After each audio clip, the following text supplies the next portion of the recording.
नमस्कार दोस्तों, panther academy में आप सभी लोगों का हार्दिक स्वागत है। उम्मीद है आप सारे लोग स्वस्थ होंगे, मस्त होंगे और अपनी सफलता के लिए निश्चित रूप से प्रयासरत होंगे। मैं आपका दोस्त दैनिक समसामयिकी की सीरीज लेकर आपके बीच उपस्थित हूं। उम्मीद है आपको यह सेशन पसंद आ रहा होगा। आज का सेशन बेसिकली रिवीजन का क्लास है और यह सेशन आपके लिए अत्यंत महत्वपूर्ण होने वाला है, क्योंकि आज के प्रश्न में हम लोग सप्ताह भर के महत्वपूर्ण प्रश्नों का रिवीजन करने वाले हैं और उन पक्षों को देखने वाले हैं जो कि हमारी परीक्षाओं की दृष्टिकोण से अत्यंत महत्वपूर्ण है। तो आइए देर न करते हुए हम लोग सेशन की शुरुआत डेली की तरह दो शब्द मोटिवेशनल कोट से करेंगे। देखिए यहां दिया गया, तकदीर बदल जाती है जब इरादे मजबूत हों, वरना जिंदगी बीत जाती है किस्मत को दोष देने में। मतलब आपने अपने लिए जो लक्ष्य निर्धारित किया है, सपने जो देखे हैं, उसको पूरा करने के लिए आपको अपना 100% देना होगा। अगर आप ऐसा कर रहे हैं तो यकीन मानिए आपको सफल होने से कोई रोक नहीं सकता। इसी क्रम में आपसे गुजारिश रहेगी कि आप सेशन में शुरुआत से लेकर अंत तक बने रहें। यह सेशन आपके लिए और आपके सपनों को साकार करने के लिए अत्यंत महत्वपूर्ण होने वाला है। आइए हम लोग सेशन की शुरुआत करें। देखिए पहला प्रश्न हाल ही में चर्चा में रहा, ह्यूमन राइट ब्रांड द्वारा वर्ल्ड रिपोर्ट 2023 का कौन सा संस्करण जारी किया गया? तो ध्यान रखेंगे ये 33वां संस्करण जारी किया गया है। अगला हमारा है, हाल ही में पहली बार वैश्विक इक्विटी कैपिटल मार्केट में शामिल होने वाला भारत कौन सी रैंक पे है? तो ये 5वें रैंक पे है, यह भी ध्यान रखना है। आइए दूसरे प्रश्न को देखें, हाल ही में समुद्रयान मिशन को किस मंत्रालय द्वारा प्रारंभ किया गया? तो पृथ्वी विज्ञान प्रौद्योगिकी मंत्रालय द्वारा। और इसके केंद्रीय मंत्री कौन है? तो डॉक्टर जितेंद्र सिंह जी जो हैं इसके केंद्रीय मंत्री हैं। इसी क्रम में बात करें, इसी के द्वारा एक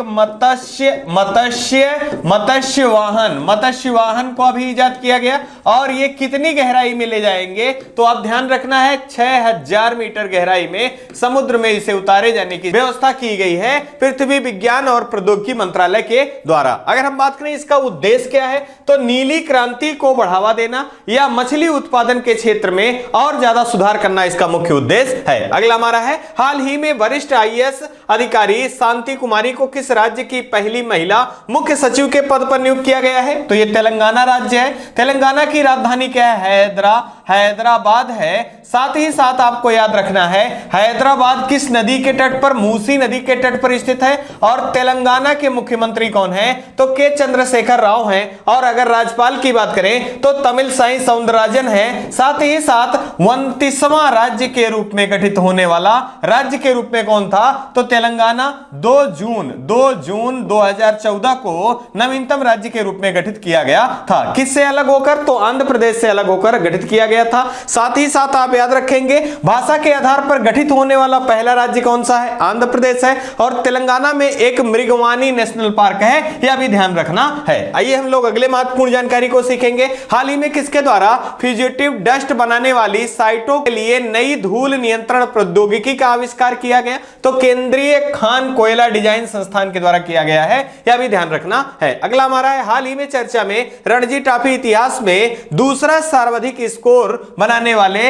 बैट्समैन कौन है? तो ये पृथ्वी शाह हैं, आपको ध्यान रखना है। रणजी ट्रॉफी की शुरुआत कब होती है? तो 1934 ईस्वी में होता है। पहला मैच किन के बीच में? तो मद्रास और मैसूर के बीच में होता है। और हाल ही में पहली बार मध्य प्रदेश के द्वारा रणजी ट्रॉफी जीती गई है, यह भी आपके लिए अत्यंत महत्वपूर्ण प्रश्नों में है। आइए हम लोग इसी क्रम में अगला महत्वपूर्ण जानकारी सीखेंगे। हाल ही में पूर्व केंद्रीय मंत्री शरद यादव जी का निधन हो गया। इनका कार्य क्षेत्र क्या था? तो आप ध्यान रखेंगे बिहार राज्य इनका कार्य क्षेत्र था। लेकिन अगर जन्म स्थल पूछा जाए तो इनका जन्म कहां हुआ था? मध्य प्रदेश राज्य में हुआ है। और इनका हाल ही में स्वर्गवास हुआ है, आपको ध्यान रखना है। अगला हमारा है, हाल ही में 15वां FIH हाँसी विश्व कप 2023 का आयोजन किया जा रहा है। तो आप ध्यान रखेंगे ये उड़ीसा राज्य में, उड़ीसा की राजधानी की बात करें भुवनेश्वर है। और आप ध्यान रखेंगे संस्करण कौन सा है? तो ये संस्करण है 15वां। और आपको याद रखना है यहां पर टोटल टीमें कितनी भाग ले रही हैं? 16 टीमें भाग ले रही हैं।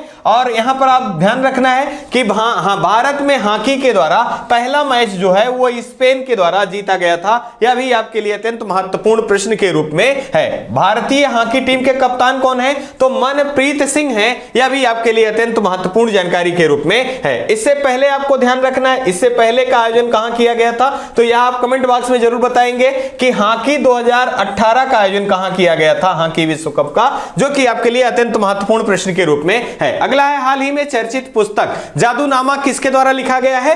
तो अरविंद मंडलोई के द्वारा लिखा गया है। और किस पर आधारित है? तो आप याद रखेंगे जावेद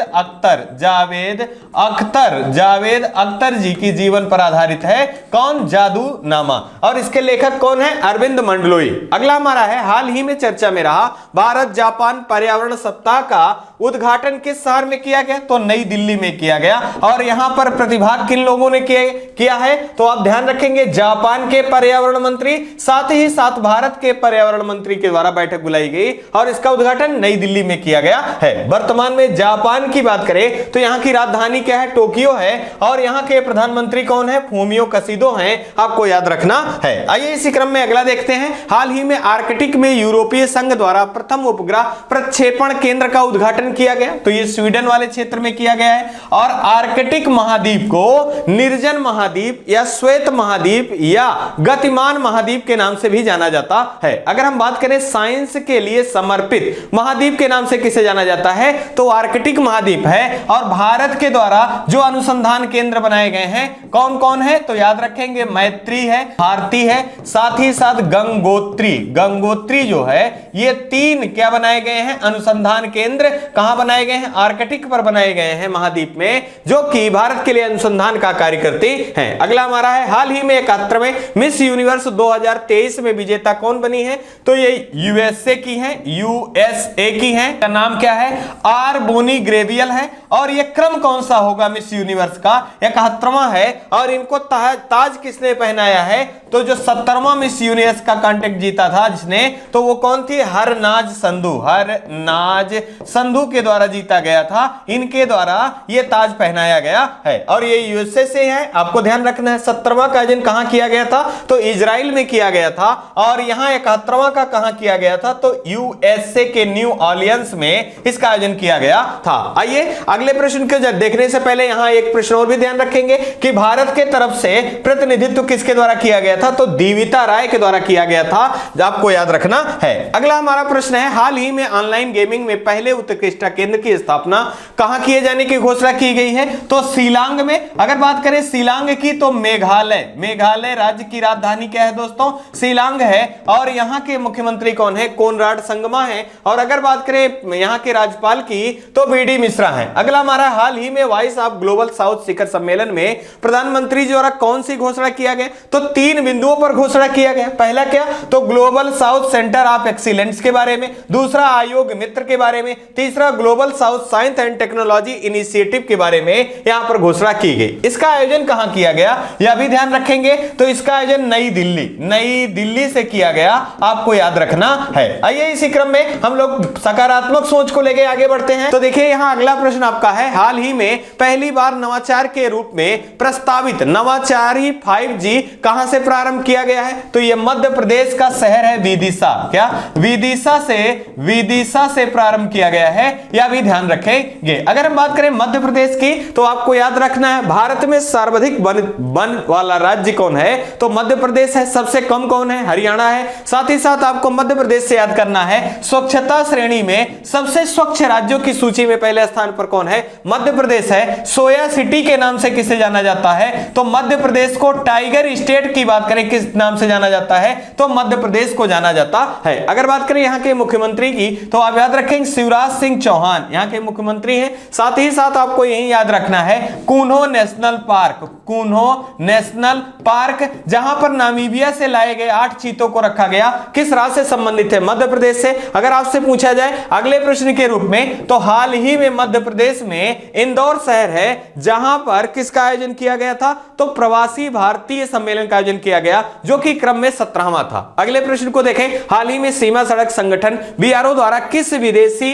देश के असाइनमेंट पर पहली बार महिला अफसर कैप्टन सुरभि जखमोल को तैनात किया गया। तो ये भूटान है और भूटान की राजधानी क्या है, तो थिम्पू जो है यहां की राजधानी है। साथ ही साथ भूटान को लैंड ऑफ थंडरबोल्ट के नाम से जाना जाता है। और अगर हम बात करें यहां विश्व में सर्वाधिक वन क्षेत्रफल वाला देश कौन सा है, तो भूटान देश में सबसे ज्यादा वन क्षेत्रफल है, यह भी ध्यान रखना है। आइए इसी क्रम में अगले महत्वपूर्ण जानकारी को देखेंगे। संविधान साक्षरता अभियान किस राज्य द्वारा प्रारंभ किया गया, तो केरल के द्वारा प्रारंभ किया गया। इसका उद्देश्य क्या है, तो संविधान के विभिन्न हिस्सों के बारे में जागरूकता प्रसारित करना, जैसे प्रस्तावना हो गया, डीपीएसपी हो गया, मौलिक कर्तव्य हो गए, इनके बारे में जानकारी प्रदान करना इसका मुख्य उद्देश्य रखा गया है। इसी क्रम में आपसे पूछा जा सकता है संविधान दिवस किस दिवस के रूप में मनाया जाता है, तो 26 नवंबर को संविधान दिवस के रूप में मनाया जाता है। अगर हम बात करें कि पहली संविधान सभा की बैठक कब बुलाई गई थी,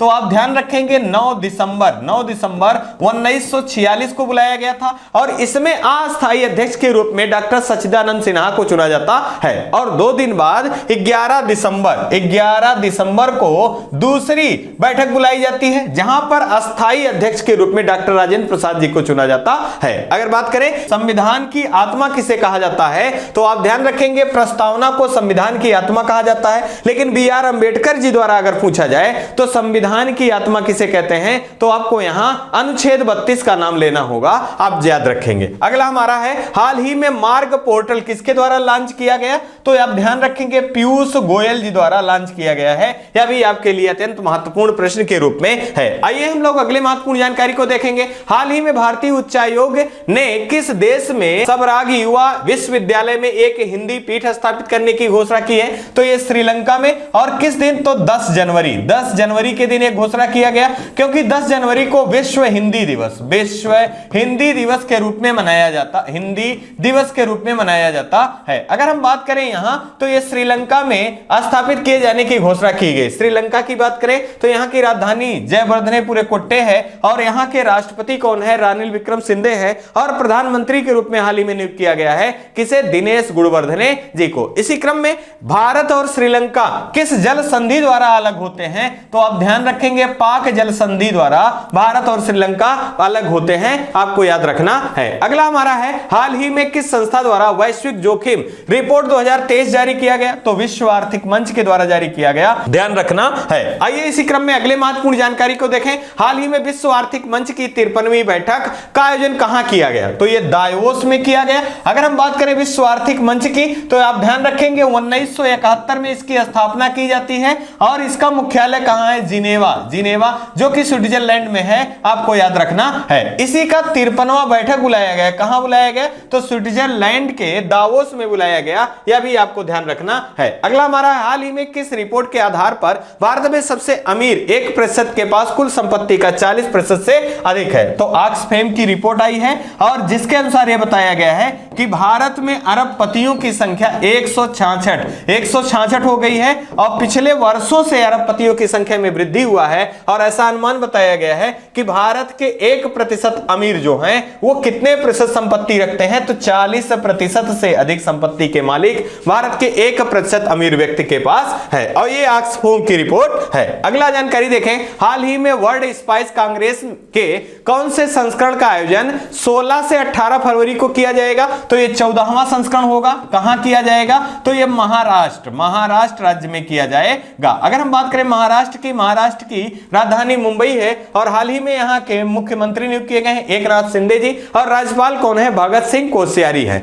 अगर हम बात करें मसालों का बगीचा के नाम से किसे जाना जाता है, तो भारत को जाना जाता है, यह को आपको ध्यान रखना है। हाल ही में किसे गोल्डन पिकॉक अवार्ड 2022 से सम्मानित किया गया है, जिंदल स्टील एंड पावर, इनको कौन से सम्मान, गोल्डन पिकॉक अवार्ड से सम्मानित किया गया। अगर हम बात करें कि ये गोल्डन पिकॉक अवार्ड किस क्षेत्र में दिया जाने वाला यह पुरस्कार है, तो आप ध्यान रखेंगे पर्यावरण के क्षेत्र में सराहनीय कार्य, साथ सामाजिक कार्यों में उत्कृष्ट कार्य करने वाली संस्थाओं को यह पुरस्कार दिया जाता है? Golden peacock award. अगर हम बात करें यहां कि इससे पहले 2021 का किसे दिया गया था, तो SAIL steel authority of India को दिया गया था, यह भी आपको ध्यान रखना है। अगला प्रश्न हमारा है, हाल ही में किस देश के द्वारा इबोला रोग के प्रकोप को समाप्त होने की घोषणा किया गया है? तो युगांडा के द्वारा। युगांडा की राजधानी क्या है? तो युगांडा की राजधानी कंपाला है। साथ ही साथ आपको ध्यान रखना है, यह दक्षिण अफ्रीकी देश है। इसी क्रम में अगर इबोला की बात करें तो इबोला नदी से इसका उद्गम माना जाता है और इसी नाते इसका नाम भी क्या पड़ा है?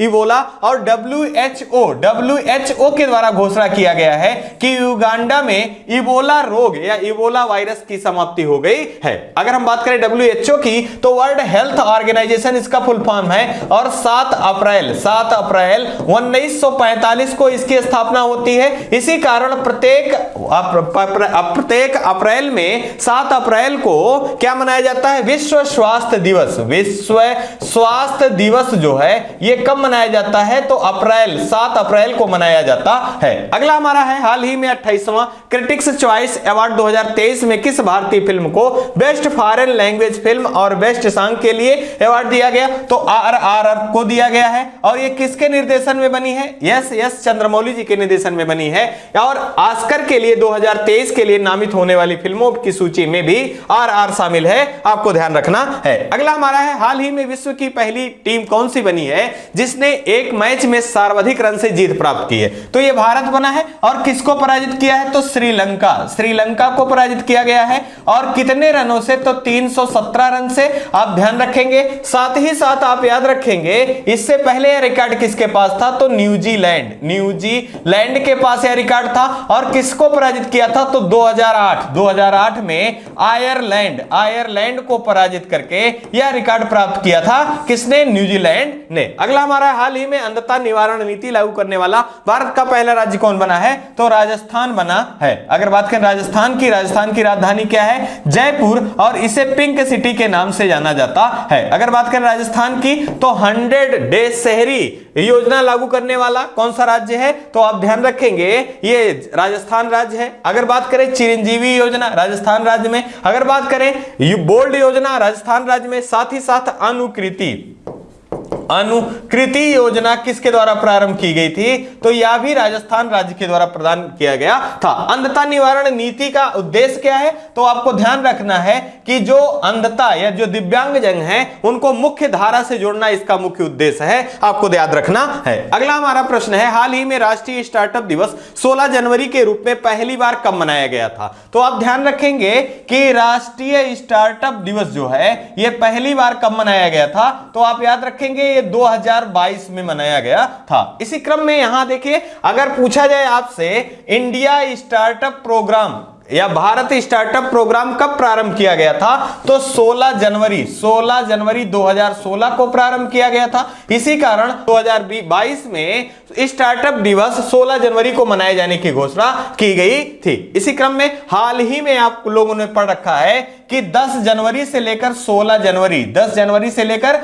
जनवरी तक स्टार्टअप सप्ताह के रूप में मनाए जाने की घोषणा की गई है। यह भी आपके लिए अत्यंत महत्वपूर्ण प्रश्न के रूप में है। अगला यहां प्रश्न है, हाल ही में हैदराबाद के अंतिम निजाम जिनका तुर्की में निधन हो गया वो कौन थे? तो नवाब मीर बरकत अली खान थे। इनका हाल ही में निधन हो गया है, आपको ध्यान रखना है। आइए इसी क्रम में अगले महत्वपूर्ण जानकारी को देखेंगे। हाल ही में चर्चा में रहा नील कुरिंजी को वन्य जीव संरक्षण अधिनियम की किस अनुसूची में सूचीबद्ध किया गया? तो अनुसूची 3 में इसे सूचीबद्ध किया गया है। और इसका उद्देश्य क्या है? तो आप ध्यान रखेंगे नील कुरिंजी जो है यह नीलगिरी के पहाड़ियों पर उगने वाला फूल है और यह 12 वर्षों में एक बार पुष्प देने वाला है और चर्चा में भी खूब है। साथ ही साथ इसके संरक्षण के प्रति जागरूकता प्रसारित करने के लिए क्या ऐसी व्यवस्था की गई है। और आप ध्यान रखेंगे वन्य जीव संरक्षण अधिनियम कब पारित किया गया था? तो 1972 ईस्वी में पारित किया गया था। अगला हमारा है, हाल ही में रिपोर्ट के आधार पर देश में डॉपलर वेदर राडार नेटवर्क के दायरे में किस वर्ष तक आ जाएगा? तो यह भारत 2025 तक आ जाएगा।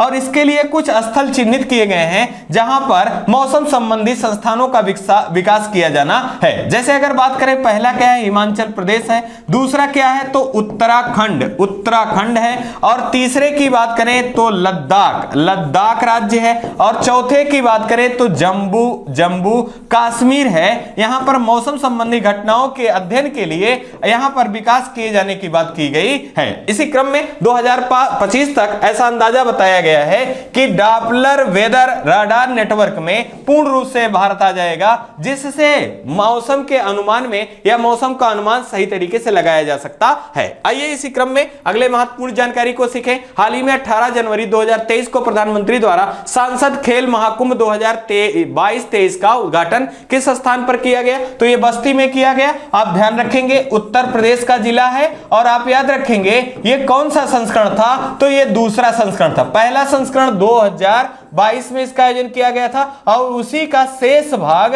पुनः कब से, आप ध्यान रखेंगे 18 जनवरी से लेकर 28 जनवरी तक चलने वाला यह प्रोग्राम पुनः प्रारंभ किया गया था। वर्चुअली मोड पर यहां कौन उपस्थित थे, तो आप ध्यान रखेंगे प्रधानमंत्री जी द्वारा इसका उद्घाटन किया गया, और यहां पर प्रत्यक्ष रूप से यूपी के मुख्यमंत्री कौन है, तो याद रखेंगे योगी आदित्यनाथ जी उपस्थित थे, आपको याद रखना है। अगला हमारा है, हाल ही में नवाचार और स्टार्टअप को बढ़ावा देने के लिए भू स्थानिक हैकाथॉन को किसके द्वारा प्रारंभ किया गया, तो जितेंद्र सिंह जी के द्वारा प्रारंभ किया गया। क्योंकि आपको पहले भी बताया जा चुका है कि पृथ्वी और प्रौद्योगिकी विज्ञान के मंत्री, केंद्रीय मंत्री कौन है, तो जितेंद्र सिंह जी हैं, इनके द्वारा यह कार्यक्रम प्रारंभ किया गया। और किसके लिए, तो स्टार्टअप या नवाचार को बढ़ावा देने के लिए यह प्रारंभ किया गया है। आइए अगले महत्वपूर्ण जानकारी को देखें। हाल ही में जल्लीकट्टू 2023, जिसे मट्टू पोंगल भी कहा जाता है, कहां प्रारंभ किया गया, तो तमिलनाडु राज्य में किया गया, यह भी ध्यान रखेंगे। अगर हम बात करें जल्लीकट्टू की, तो यहां पर सांड या बैल को नियंत्रित करने का यह खेल है, और पहले इसे प्रतिबंधित भी किया गया था, लेकिन तमाम सारे आंदोलनों के बाद पुनः इसे प्रारंभ किया गया है। इसी क्रम में कर्नाटक में कंपाला दौड़ होता है, और इसमें उपयोग में लाया जाने वाला जानवर कौन होता है, तो भैंस जो है इसमें जानवर के रूप में उपयोग किया जाता है, और गीले कीचड़ में यह प्रतियोगिता की जाती है। इसी क्रम में आप ध्यान रखेंगे तमिलनाडु की राजधानी चेन्नई है, एम.के. स्टालिन यहाँ के क्या हैं, यहाँ के मुख्यमंत्री हैं, और राज्यपाल के रूप में बात करें तो आर्यन रवि है। अगर हम बात करें कर्नाटक की, तो हेमंत बिस्व शर्मा यहाँ के क्या हैं, मुख्यमंत्री हैं। और अगर हम यहाँ देखें तो आपको याद रखना है यहाँ के राज्यपाल कौन है, तो थावर चंद गहलोत जो हैं यहां के क्या हैं, राज्यपाल के रूप में हैं। अगला हमारा, हाल ही में जारी रिपोर्ट के आधार पर किस देश की आबादी में वर्ष 1961 के बाद पहली बार गिरावट देखी गई है, तो चीन में देखा गया है। अगर हम बात करें यहां अगर जन्म दर की, तो आप ध्यान रखेंगे 6.33 प्रति 1000 जन्म दर है। और अगर मृत्यु दर की बात करें तो 7.66 प्रति 1000 जो है यहां पर क्या है, मृत्यु दर है। तो जन्म दर से मृत्यु दर अधिक है, और साथ ही साथ वन चाइल्ड पॉलिसी लंबे समय से किस देश की रही है, तो चीन की रही है, और इसी कारण यहां जनसंख्या में गिरावट देखी गई है 1961 के बाद। अगर हम भारत की बात करें तो आपको ध्यान रखना है, विश्व में जनसंख्या के आधार पर अगर पूछा जाए कि दूसरा देश कौन सा है, तो पहले स्थान पे जनसंख्या चीन देश की है। कितनी है, तो 1.41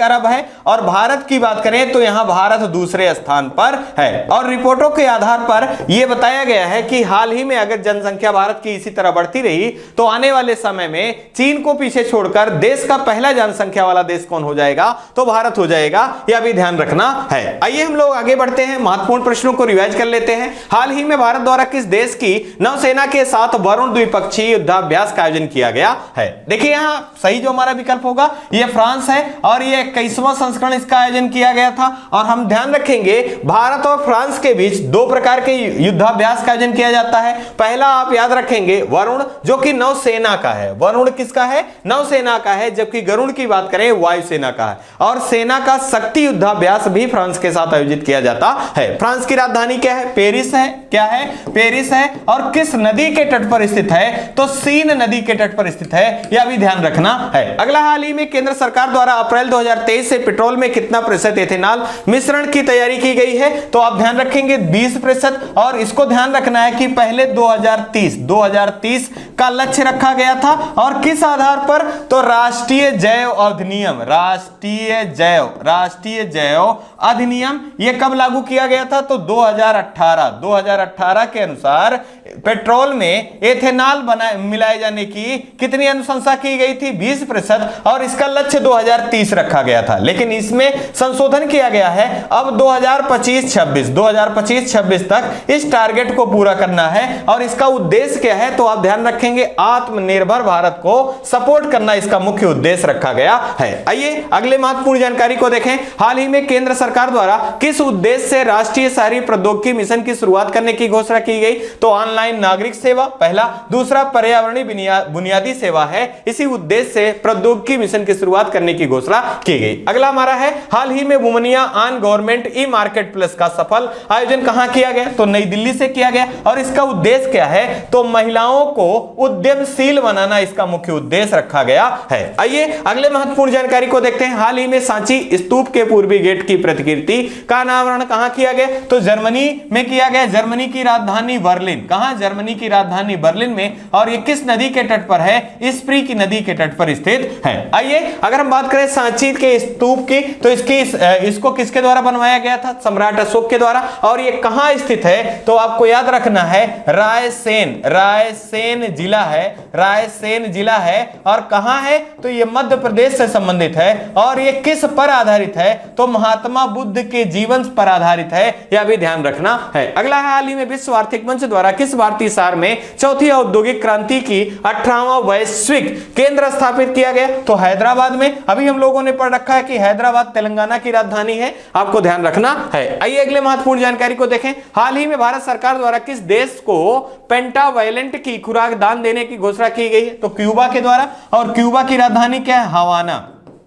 हवाना है, और ये किस महाद्वीप का देश है? तो आप ध्यान रखेंगे उत्तरी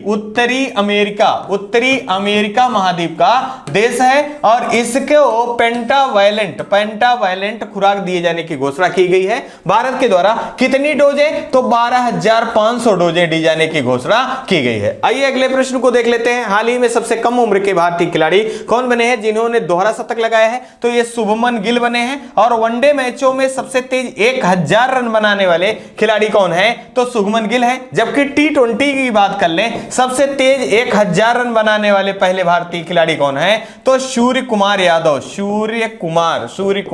यादव हैं, यह भी ध्यान रखना है। इन्हीं को 360 डिग्री बैट्समैन के नाम से भी जाना जाता है। आइए अगली महत्वपूर्ण जानकारी को देखेंगे। हाल ही में रिपोर्ट के आधार पर इंडिया मोबाइल गेमिंग में भारत का कौन सा राज्य प्रथम स्थान पर है? तो ये उत्तर प्रदेश है। उत्तर प्रदेश की राजधानी लखनऊ है, और यहां के मुख्यमंत्री योगी आदित्यनाथ जी हैं। साथ ही साथ यहां की राज्यपाल आनंदीबेन पटेल है। अगर पूछा जाए 33वां हाथी रिजर्व कहां स्थापित किया जाएगा? तो आप ध्यान रखेंगे ये उत्तर प्रदेश के कहां?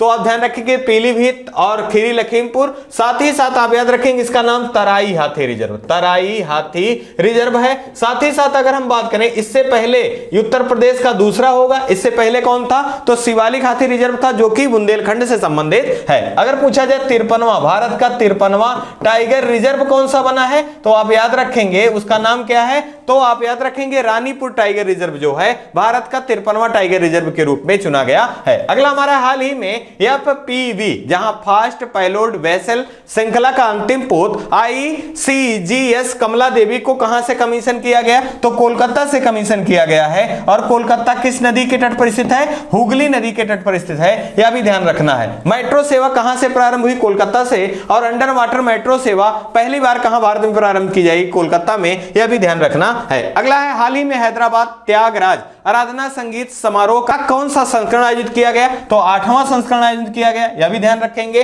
अगला हमारा हाल ही में अजंता एलोरा अंतरराष्ट्रीय फिल्म फेस्टिवल में किस फिल्म को गोल्डन कैलाश अवार्ड से प्रदान किया गया? तो नानेरा है, और ये कहां का है? तो राजस्थान का फिल्म है, इसको दिया गया है। यहां से अगर हम बात करें अजंता एलोरा की गुफाओं की, तो आपको याद रखना है राष्ट्रकूट वंश के शासकों में कृष्ण फर्स्ट के द्वारा इसका निर्माण कराया गया था। और ये कहां स्थित है? तो महाराष्ट्र के औरंगाबाद जिले में स्थित है। और यहां से आप ध्यान रखेंगे फिल्म फेस्टिवल में नाम गोल्डन कैलासा अवार्ड किसे दिया गया, तो नानेरा को दिया गया है। आइए अगले महत्वपूर्ण जानकारी को देखें। हाल ही में दुनिया के सबसे उम्रदराज महिला का निधन हो गया। इनका संबंध किस देश से है, तो ये फ्रांस से संबंधित थी और इनका नाम क्या है, तो ल्यूसिल रेडन जो है इनका नाम था। और ये कितने वर्ष की अवस्था में, तो 118 वर्ष की उम्र में हाल ही में इनका निधन हुआ है। और ये पहली महिला थी, सबसे अधिक उम्र की पहली विश्व की महिला थी। और हाल ही में जापान के केन तनाका का निधन हुआ, जो कि विश्व के क्या थे, सबसे उम्रदराज पुरुष के रूप में थे। इसी क्रम में आपको ध्यान रखना है भारत के पहले मतदाता श्याम शरण नेगी का हाल ही में निधन हुआ है। आपको नहीं भूलना, हिमाचल प्रदेश से संबंधित थे। हाल ही में चर्चित पुस्तक कम लेट्स रन का विमोचन किसके द्वारा किया गया, तो यश श्रीकांत के द्वारा किया गया है, जो कि पहले भारतीय क्रिकेटर थे। और ये किसकी पुस्तक है, तो यहां आप ध्यान रखेंगे तमिलनाडु के स्वास्थ्य मंत्री हैं सुब्रमण्यम, इनकी लिखी गई बुक है कम्स लेट्स रन। और इसका विमोचन किसके द्वारा किया गया, तो यश श्रीकांत द्वारा किया गया है। इसी क्रम में ये प्रश्नों का रिवीजन क्लास जो है यही समाप्त हो रहा है। उम्मीद है आपको ये सेशन पसंद आ रहा होगा। अगर मेरे द्वारा या चैनल के द्वारा दी गई जानकारी आपको समझ में आ रही है, अच्छी लग रही है, तो चैनल को लाइक करना, शेयर करना, सब्सक्राइब करना ना भूलें। आप अपना और अपने परिवार का खूब ढेर सारा ध्यान रखें। जय हिंद, जय भारत।